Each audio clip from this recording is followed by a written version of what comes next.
खुदावंद के पाक नाम में आप सबको सलाम। मेरा नाम पास्टर महबूब मसीह है। मेरा ताल्लुक़ जो है नासर कॉलोनी एम ऑफ गॉड चर्च से है और आज मैं खुदावंद का पैगाम जो है वो लेकर आपके पास आया हूँ और खुदा के कलाम में से आज हम सीखेंगे कि बरकत कैसे मिलती है। यकीनन खुदा का कलाम जो है हमें इस बारे में सिखाता है। इमसाल की किताब को हम पढ़ेंगे। इमसाल की किताब उसका 10वां बाब और उसकी 22वीं आयत में इस तरह से बयान है, खुदावंद ही की बरकत दौलत बख्शती है और वो उसके साथ दुख नहीं मिलाता। खुदावंद के पाक कलाम के पढ़े और सुने जाने पर उसकी बरकत हो। और यहाँ एक ही आयत है जो पढ़ी गई है, खुदावंद। अब हमें पता होना चाहिए कि खुदा कौन है। दुनिया में हम देखते हैं कि मुख्तलिफ़ कौमें हैं, मुख्तलिफ़ कबीले हैं और उन्होंने अपने अपने खुदा जो हैं अपनी समझ से तश्कील दिए हुए हैं।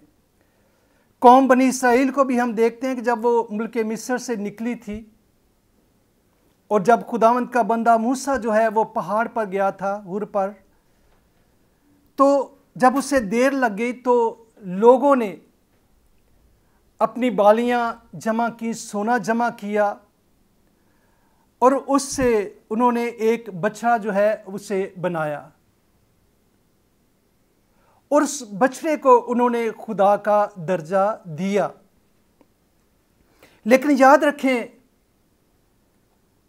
खुदावंद इन चीज़ों से सख्त नफरत करता है और अगर हम ऐसा करते हैं तो हम उस कदूस ज़ात की तकफीर करते हैं।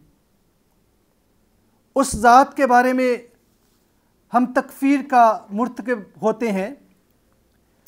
यकीनन खुदावंद अपने बारे में सिखाता है, अपने नबियों के वसीला से भी सिखाता है और खुदा का कलाम हमारी रहनुमाई करता है। जब हम यसाया नबी का सहीफ़ा पढ़ते हैं तो खुदावंद अपने बारे में बताता है कि मैं ही खुदा हूँ और कोई दूसरा नहीं है। वो सारी कायनात का खालिक और मालिक है, जिसने सब कुछ बनाया है। वो खुदा है, खुदा जिसे अगर हम कोई इंसान उसे बनाता है तो वो खुदा नहीं हो सकता। यसाया नबी का सहीफ़ा जब हम पढ़ते हैं तो यहाँ 42वें बाब की 8वीं आयत में लिखा है, यहोवा मैं हूँ, यही मेरा नाम है, मैं अपना जलाल किसी दूसरे के लिए। हम जो दूसरों को खुदा का दर्जा देते हैं तो खुदावंद फरमाते हैं कि मैं अपना जलाल, अपनी शान व शौकत किसी दूसरे के लिए और अपनी हमद खोदी हुई मूर्तों के लिए रवा ना रखूँगा। हमें मालूम होना चाहिए कि खुदावंद हमारा खुदा जो है वो कैसा खुदा है। वो इंसान के हाथ की दस्तकारी नहीं है या कोई और मखलूक नहीं है, बल्कि वो खालिक है जिसने सारी कायनात को तख्लीक किया है और वो आसमान पर है। यसाया नबी ही का सहीफ़ा जब हम पढ़ते हैं तो 48वें बाब की 11वीं आयत में लिखा है, मैंने अपनी खातर, हाँ अपनी ही खातर ये किया है, क्योंकि मेरे नाम की तकफीर क्यों हो। मैं अपनी शौकत दूसरे को नहीं देने का। याद रखें, हमें इस बात का इल्म होना चाहिए और हमें हमेशा खुदावंद अपने खुदा के बारे में इल्म होना चाहिए कि खुदावंद हमारा खुदा कौन सा खुदा है। बाइबल मुकद्दस इस बारे में बयान करती है और खुदा का कलाम सिखाता है कि जब दुनिया में कुछ भी नहीं था तो खुदावंद जब भी मौजूद था और वही सारी कायनात का खालिक और मालिक है। सो हमें खुदावंद के बारे में जानना है, और यही दनाई है। इमसाल ही की किताब को जब हम पढ़ते हैं तो यहाँ 9वें बाब में 9वीं आयत में लिखा है, दना को तरबियत कर सिखा और वो और भी दना बन जाएगा। सादिक को सिखा और वो इल्म में तरक्की करेगा। खुदावंद का खौफ हिकमत का शुरू है और उस कद्दूस की पहचान फ़हम है। जो दनाई है, जो अकल है, जो समझ है, वो उस कद्दूस, उस पाक ज़ात की, खुदावंद अपने खुदा को पहचानना कि खुदा कौन है, वो कैसा है। और यीशु मसीह भी इस बात को बयान करते हैं कि खुदावंद कौन है। यकीनन जब हम यूहन्ना रसूल की मार्फत लिखी गई अंजील उसके बारे में पढ़ते हैं 4 बाब में, तो यहाँ 22वीं आयत लिखा है, तुम जिसे नहीं जानते उसकी परस्तिश करते हो, हम जिसे जानते हैं उसकी परस्तिश करते हैं, क्योंकि नजात यहूदियों में से है।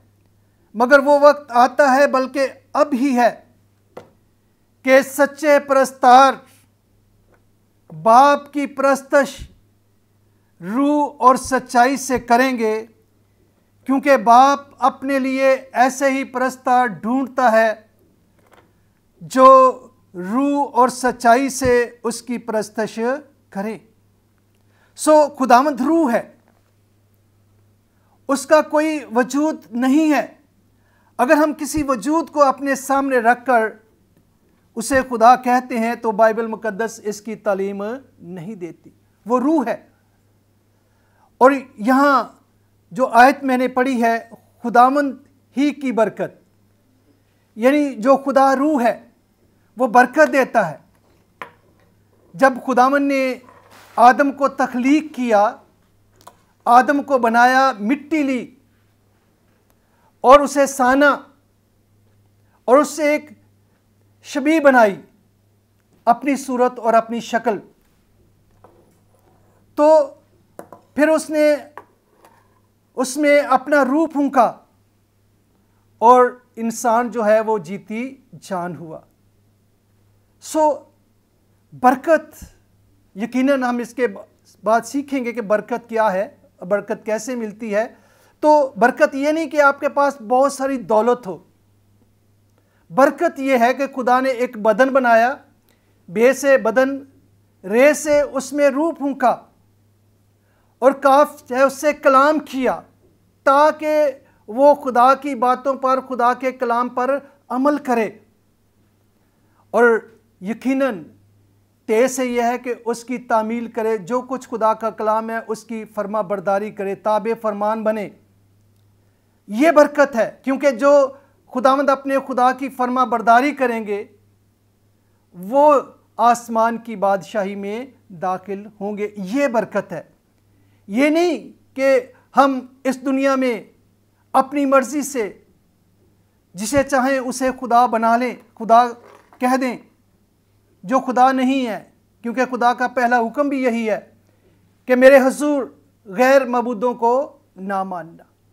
जब हम गैर मबूदों को मानते हैं तो खुदावंद बार बार सिखाता है कि उसने हमारे सामने ज़िंदगी और मौत को रखा है और हमें ज़िंदगी को इख्तियार करना है। और ज़िंदगी ये है कि हम खुदावंद अपने खुदा के कलाम के मुताबिक, उसकी मर्ज़ी के मुताबिक, ये बाइबल मुकद्दस जो हमारे हाथ में है, इसका कोई मकसद है कि हम इसे पढ़ें, इसे सुने और जो कुछ इसमें लिखा है उस पर अमल करें। और जब हम उस पर अमल करेंगे तो याद रखें, फिर हम हमेशा की ज़िंदगी पाएंगे। फिर हम लानती ज़मीन की में नहीं रहेंगे या लानती जगह पर उस आग की झील में नहीं जाएंगे, क्योंकि जो खुदा के कलाम के मुताबिक, उसकी मर्ज़ी के मुताबिक नहीं चलेंगे वो उस आग की झील में जाएंगे। सो हमें खुदावंद अपने खुदा के बारे में मालूम होना चाहिए कि खुदावंद हमारा खुदा कौन है और उसकी बेहतरीन तशरीह जो है वो खुदावंद खुद करते हैं और उसका कलाम करता है। वो सिखाता है कि खुदावंद कौन खुदा है। खुदावंद जो है वो कादर मुतलिक है, जो सारी कायनात का खालिक और मालिक है, और वो किसी इंसान के हाथ की दस्तकारी नहीं है। सो हमें खुदावंद के बारे में इस बात का इल्म होना चाहिए कि खुदावंद हमारा खुदा जो है वो रूह है और वो सच्चा खुदा है। खुदावंद जब हम ज़बूर 7 पढ़ते हैं, ज़बूर की किताब को जब हम पढ़ते हैं, तो यहाँ भी खुदावंद के बारे में फरमाया गया है। 11वें बाब की 7वीं आयत में लिखा है 11वें ज़बूर की, क्योंकि खुदावंद सादिक है। ये खुदावंद की क्वालिटी है कि खुदावंद जो है वो सच्चा खुदा है, वो सादिक है और वो सदाकत को पसंद करता है, सच्चाई को पसंद करता है, झूठ को पसंद नहीं करता, क्योंकि झूठा एक और है, उसे झूठों का बाप कहा गया है। लेकिन खुदावंद जो सच्चा खुदा है वो सच्चों का बाप है और वो सच्चाई को पसंद करता है। और लिखा है कि रास्तबाज जो सच्चाई की राह पर चलते हैं, जो इस कलाम के मुताबिक इस रुए ज़मीन पर ज़िंदगी बसर करते हैं, वो उसका दीदार हासिल करेंगे। इसीलिए जो आसमान की बादशाही में जाएंगे वो खुदावंद अपने खुदा के हुजूर कद्दूस कद्दूस कद्दूस पुकारेंगे। खुदावंद उनका खुदा उनके सामने होगा और वो खुदावंद अपने खुदा के हुजूर में उसे देखेंगे। और वहाँ बाइबल मुकद्दस में लिखा है कि ना कोई दुख होगा, ना दर्द होगा, ना आहो नाला होगा, ना आंसू होंगे, ना मातम होगा, ना मौत होगी, बल्कि लोग खुशी से खुदावंद अपने खुदा के हुजूर में दिन और रात रहेंगे। किसी और चीज़ की उन्हें परेशानी नहीं होगी कि हमने ये करना है या कोई दूसरा काम करना है, बल्कि वहाँ उन्होंने एक ही काम करना है।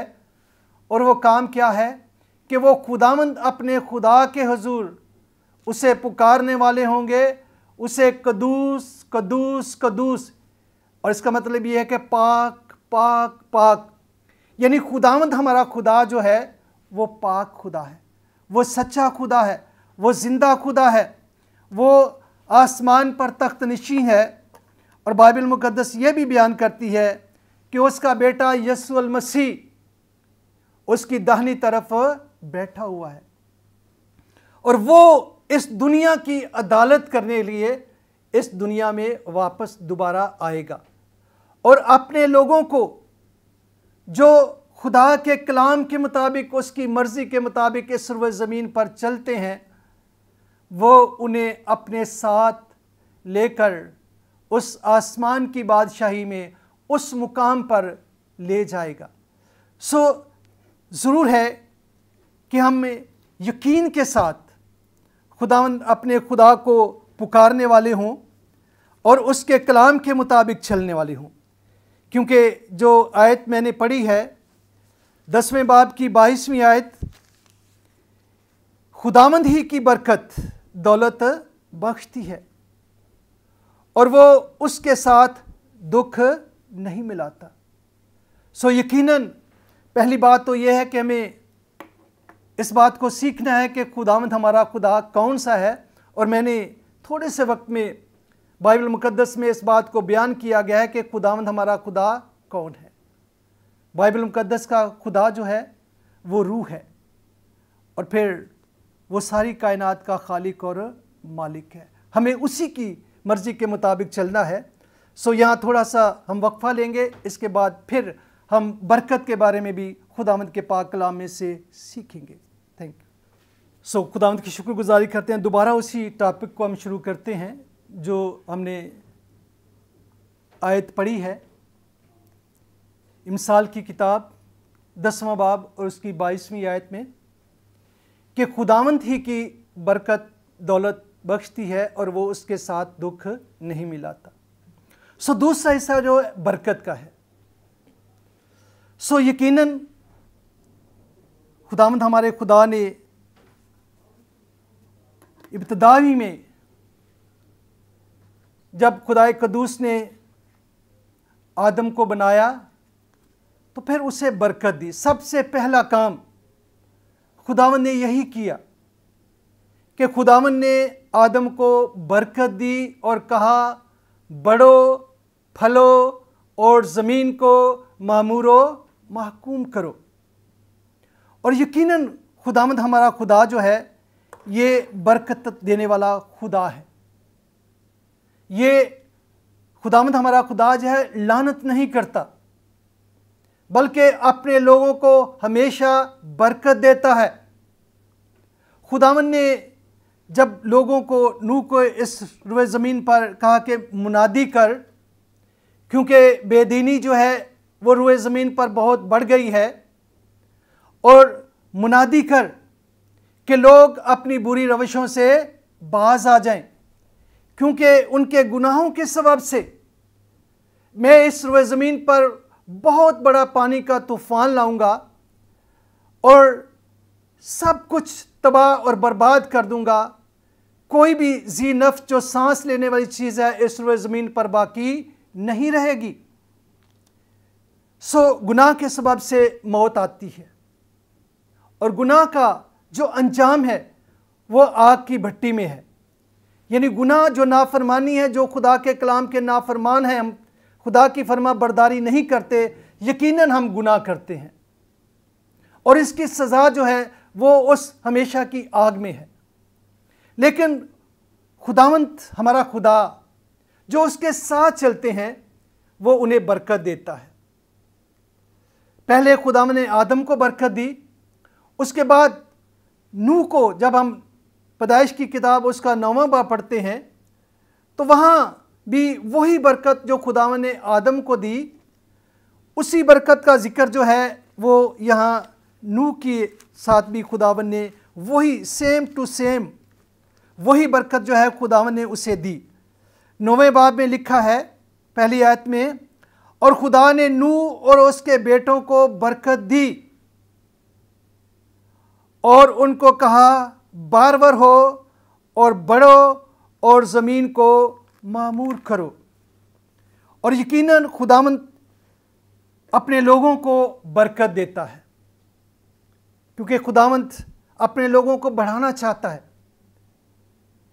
इसके बाद जब हम बाप इब्राहिम का जिक्र पढ़ते हैं तो खुदावंत जब उसे भी चुनते हैं तो बाइबल मुकद्दस में इस बात को बयान किया गया है कि खुदावंत उससे ये कहते हैं कि तू अपने वतन को, अपने नातेदारों को और अपने माँ बाप को छोड़ और जिस तरफ मैं कहता हूँ उस तरफ चल। जब तू मेरी मर्जी पूरी करेगा, मेरी बात सुनेगा, उसे मानेगा, तो मैं तुझे सरफराज करूँगा और तुझे बरकत दूँगा। सो बरकत किस तरह से मिलती है? यकीनन खुदावंत बरकत देने को तैयार है, लेकिन बरकत पाने के लिए ज़रूर है कि हम खुदावंत अपने खुदा की आवाज़ को सुने और खुदावंत अपने खुदा के कलाम के मुताबिक जिस तरह खुदा फरमाता है, अपनी मर्जी नहीं, अपनी सोचें, अपने ख्यालों से नहीं कि मैं ऐसा करूँगा और खुदा बरकत देगा, बल्कि जिस तरह खुदावंत कहता है उस तरह करेंगे तब खुदावंत बरकत देगा। खुदावंत के पाक कलाम में खरूज की किताब उसका 23वां बाब और 25वीं आयत में भी लिखा है, और तुम खुदावंत अपने खुदा की इबादत करना। किसकी इबादत करना है? खुदावंत अपने खुदा की, जो बाइबल मुकद्दस का खुदा है, उसकी इबादत करना, तब वो तेरे रोटी और पानी पर बरकत देगा और बीमारियां तेरे घर से दूर हो जाएंगी। सो जरूर है कि हमें इस बात को सीखना है कि बरकत देने वाला एक ही है, और वो खुदावंत हमारा खुदा है जो बरकत का मंबा है, वो बरकत देता है। और जब हम अहबार की किताब को पढ़ते हैं तो यहाँ भी इस बात को बयान किया गया है खुदावंत के पाक कलाम में कि जब हम खुदावंत अपने खुदा के कलाम के मुताबिक चलेंगे। 26वें बाब में इस बात को बयान किया गया है, 3री आयत में भी लिखा है, और अगर तुम मेरी शरीयत पर चलो और मेरे हुक्मों को मानो और उन पर अमल करो तो मैं तुम्हारे लिए बर वक्त मींह बरसाऊंगा और ज़मीन से अनाज पैदा होगा और मैदान के दरख्त फलेंगे। और यहाँ बहुत कुछ खुदावंद के पाक कलाम में लिखा है, तुम पेट भरकर रोटी खाया करोगे, हर चीज़ खुदावंद अमन और सुकून देगा, कोई दुश्मन तुम्हें तंग नहीं करेगा क्योंकि खुदावंद उनका मुकाबला करेगा। और 10वीं आयत में जो ख़ास बात है बरकत की, वो लिखा है कि और तुम अरसा का ज़ख़ीरा किया हुआ पुराना अनाज खाओगे और नए के सबब से पुराने को निकाल बाहर करोगे। तो खुदावंद यकीनन ऐसा करेगा और अरसा का यानी आपका जो पुराना अनाज है वो ख़त्म नहीं होगा और नया तुम्हारे पास आ जाएगा। और तुम कर्ज लेने वाले नहीं बल्कि दूसरों को कर्ज देने वाले बनोगे। खुदावंद का जो पाक कलाम है वो हमें सिखाता है। जब हम इस तस्ना की किताब के उसके 28वें बाब को पढ़ते हैं तो यहाँ भी खुदावंद यही तालीम देता है कि हमें खुदावंद अपने खुदा के कलाम के मुताबिक चलना है। पहली आयत में लिखा है, और अगर तू खुदावंद अपने खुदा की बात को जान फशानी से मान कर उसके इन सब हुक्मों पर जो आज के दिन मैं तुझको देता हूँ एहतियात से अमल करे, तो खुदावंद तेरा खुदा दुनिया की सब कौमों से ज़्यादा तुझे सरफराज करेगा। और तू खुदावंद अपने खुदा की बात सुने तो ये सब बरकतें तुझको मिलेंगी, तुझ पर नाजिल होंगी। शहर में भी तू मुबारक होगा और खेत में भी तू मुबारक होगा। कब? जब तू खुदावंद अपने खुदा के कलाम पर, उसके हुक्मों पर इत्तेहाद से अमल करे। इसमें बेहतियाती नहीं करनी कि अपनी मर्जी से या दूसरों को देखकर जिसे वो खुदा कहते हैं उसे, बल्कि जो खुदावंद का कलाम सिखाता है उसी के मुताबिक करना है और खुदावंद आपकी हर चीज़ में बरकत देगा। और फिर आगे खुदावंद के पाक कलाम में इस बात को बयान किया गया है। 12वीं आयत में बड़ी ख़ास बात लिखी गई है, खुदावंद आसमान को जो उसका अच्छा खजाना है, यानी खुदावंद है कहाँ? आसमान पर है और वहाँ उसका अच्छा खजाना है। 12वीं आयत में लिखा है कि खुदावंद आसमान को जो उसका अच्छा खजाना है तेरे लिए खोल देगा कि तेरे मुल्क में वक्त पर मींह बरसाए और तेरे सब कामों में जिनको तू हाथ लगाए बरकत देगा और तू बहुत सी कौमों को कर्ज देगा पर खुद कर्ज नहीं लेगा। और खुदावंद तुझको दुम नहीं बल्कि सर ठहराएगा और तू पस्त नहीं बल्कि सरफराज ही रहेगा। शर्त यह है कि तू खुदावंद अपने खुदा के हुक्मों में जो आज के दिन खुदावंद देता है सुने और एहतियात से उन पर अमल करे। ज़रूर है कि हम खुदावंद अपने खुदा की बात को सुने, उसके कलाम को सुने और उसके मुताबिक अमल करें तो यकीनन आप बरकत पाएंगे। आज हमारी कौम मकरूज़ क्यों है? इसलिए कि हम खुदावंद अपने खुदा की इबादत भी नहीं करते, उसके हुक्मों को नहीं मानते, खुदावंद अपने खुदा के साथ मुत्फिक नहीं होते और यही वजह है कि हम बरकत नहीं पाते। इसलिए ज़रूर है कि हमें खुदावंद अपने खुदा की बात को सुनना है, उसके कलाम के मुताबिक चलना है और खुदावंद के बारे में जैसा मैंने बताया है, जो बाइबल मुकद्दस सिखाती है कि खुदावंद हमारा खुदा एक ही खुदा है, कोई दूसरा खुदा नहीं है। आसमान उसका तख्त है और ज़मीन उसके पाँव की चौकी है। वो आसमान पर से हमारी दुआ को सुनता है। ज़रूर है कि हम खुदावंद अपने खुदा के हुजूर में सीखने वाले हों, क्योंकि वो थोड़े को बहुत ज़्यादा करता है, बरकत दे देता है। सारपत की बेवा के बारे में भी हम पढ़ते हैं कि उसके पास मट्टी में थोड़ा सा आटा है और कुप्पी में थोड़ा सा तेल है, लेकिन जब खुदावंद का बंदा एलिया उसके पास जाता है तो उससे कहता है कि मुझे एक गिलास पानी दे। और फिर वो पानी लेने को जाती है, पीछे से आवाज़ देता है कि पहले एक टिकिया भी मेरे लिए बना कर लिया। वो वापस आ जाती है कि मेरे पास तो आटा ही नहीं है, एक मुट्ठी भर आटा है और मैं ये 2-1 लकड़ियाँ चुन रही हूँ ताकि वो अपने बेटे के लिए और अपने लिए एक टिकिया बनाए, उसे खाएं और फिर मर जाएं। लेकिन खुदावंद का नबी उसे कहता है कि पहले तू मेरे लिए ये कर, फिर तू अपने लिए बनाना। और फिर वो उसकी बात को सुनती है, उसकी बात को मानती है। वो फरमाते, खुदा का बंदा फरमाता है कि आटे में कमी नहीं होगी और तेल की भी कमी नहीं होगी। और उसने ऐसा ही किया, खुदावंद के बंदे की बात को सुना, उसे माना और उसके लिए वो टिकिया बनाकर लाई। और जब वो जाकर दोबारा देखती है तो वो मट्टी जो है आटे की भरी है, कुप्पी भी भरी हुई है। और फिर लिखा है बाइबल मुकद्दस में कि वो अपने कुंबे को बुला लेती है और वो सब जब तक मुल्क में काल रहता है उसमें इतनी बरकत होती है कि सब खाते हैं और वो ख़त्म नहीं होता।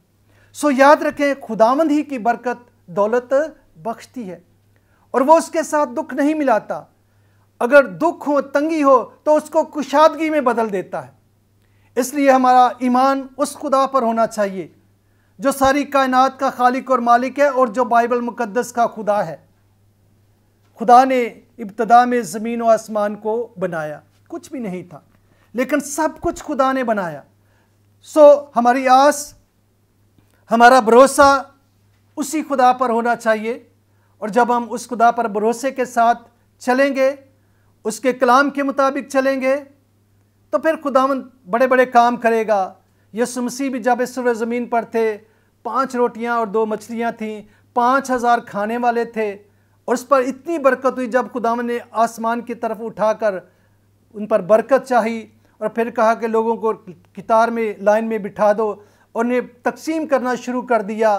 तो लिखा है कि 5 रोटियां और 2 मछलियां थी, इतनी उनमें बरकत आई, सब खाकर सैर हुए और 12 टोकरे भी उनमें से बच गए। खुदावंद ही की बरकत जो है वो दौलत बख्शती है। खुदावंद हमारा खुदा है, वही हमारे लिए सब कुछ करने की कुदरत रखता है। सो ज़रूर है कि हम उस खुदा पर ईमान रखें और उसके कलाम के मुताबिक ज़िंदगी बसर करें जो सारी कायनात का खालिक और मालिक है। उसे पुकारेंगे और जब उसे पुकारेंगे तो उसकी जो बरकत है वो ख़त्म नहीं होगी, वो हमारी ज़िंदगियों को तब्दील कर देगी। हम किसी को कर्ज़ नहीं लेंगे बल्कि दूसरों को कर्ज़ देने वाले बन जाएंगे। सो इस कलाम के वसीला से खुदावंद हम सब को बरकत दे। आइए सब अपने सरों को खुदावंद अपने खुदा के हुजूर झुकाएं और आज के कलाम के लिए खुदावंद अपने खुदा की शुक्रगुजारी करें। मेहरबान खुदावंद, तू जो ज़मीन और आसमान का खालिक और मालिक है, तेरा शुक्र, तेरी हमद, तेरी सताइश, तेरी तारीफ़ करते हैं आज के इस दिन के लिए, इस ज़िंदगी के लिए, इस वक्त के लिए। पाक खुदा, जो तेरे कलाम के में से हमने सीखा है पाक खुदा कि तू ज़िंदा खुदा है, तू सच्चा खुदा है और ऐ खुदा तुझी से हमें मांगना है। पाक खुदा, तू ही बरकत का मंबा है और तू ही बरकतें अता करता है। सो ऐ खुदा, आज के कलाम के वसीला से जो कुछ हमने सीखा है, हमें ऐ खुदा इस पर अमल करने का फजल अता करना। हम तुझ खुदाए वाहिद को पुकारें और ऐ खुदा तेरी बरकतें, जिस तरह तूने अपने बंदों को बरकतें दी, कौमों को बरकतें दी, ऐ खुदा चाहता हूँ कि जितने भी आज सुनने वाले हैं जो तुझे कबूल करते हैं, इन सब को बरकत देना। सो ऐ खुदा मैं तेरे हजूर दुआ करता हूँ इस चैनल के लिए पाक खुदा, गवाही चैनल के लिए पाक खुदा, जो तेरी ये खिदमत करते हैं, इनकी खिदमत को और ज़्यादा बढ़ा ताकि इस प्लेटफार्म से बहुत से लोग तेरे कलाम को सुने, तेरी तरफ रुजू लाएँ, बहुत सी ज़िंदगियाँ बचें और बहुत से लोग हमेशा की ज़िंदगी को हासिल करने वाले ठहरें। मसीह यीशु के नाम के वसीला से आमीन। Thank you.